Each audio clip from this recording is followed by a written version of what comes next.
Heroine విజయ రష్మిక పెళ్లి వేడుకలు రాజస్థాన్లోని ఉదయపూర్లో ఘనంగా జరుగుతున్నాయి. నేడు ఉదయం 10 గంటల 10 నిమిషాలకు రష్మిక మెడలో విజయ్ 3 ముళ్ళు వేసినట్లు తెలుస్తోంది. అయితే ఉదయం హిందూ సంప్రదాయ పద్ధతిలో పెళ్లి జరగగా సాయంత్రం 4 గంటల 30 నిమిషాలకు కుటుంబ సంప్రదాయం ప్రకారం మరోసారి వివాహం జరగనుంది. ఈ వివాహ వేడుకలకు సంబంధించిన వీడియోలు, ఫోటోలు ప్రస్తుతం నెట్టింట వైరల్ అవుతున్నాయి. ఓ వీడియోలో రష్మికను పెళ్లి కూతుర్లా చూసి విజయ్ దేవరకొండ తల్లి మాధవి చూసి ఎమోషనల్ అయ్యారు.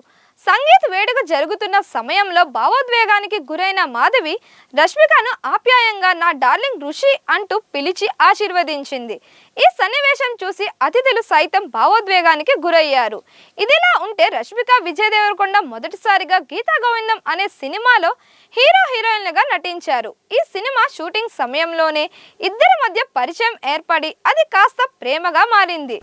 ఇద్దరు వెకేషన్స్ కు వెళ్లడం, ఒకే దగ్గర ఫోటోషూట్స్ చేస్తూ ఫోటోలు, వీడియోలు షేర్ చేయడంతో వీరిద్దరూ ప్రేమలో ఉన్నట్లు అనుమానాలు మొదలయ్యాయి. కానీ ఎప్పుడు వీరిద్దరూ లవ్ పై క్లారిటీ ఇవ్వకుండా సీక్రెట్ గానే ప్రేమ బంధాన్ని కొనసాగించారు. కానీ ఏడాది కాలంగా వీరిద్దరూ పెళ్లి వార్తలు వినిపిస్తున్నాయి. ఈ జంట కూడా ఇండైరెక్ట్ గా మీడియాలో తమ ప్రేమ, పెళ్లిపై పాజిటివ్ గానే స్పందిస్తూ వచ్చింది. ఇక ఈ రోజు జంటగా పెళ్లి పీటలు కూడా ఎక్కేశారు. Please like, share and subscribe to Disha TV.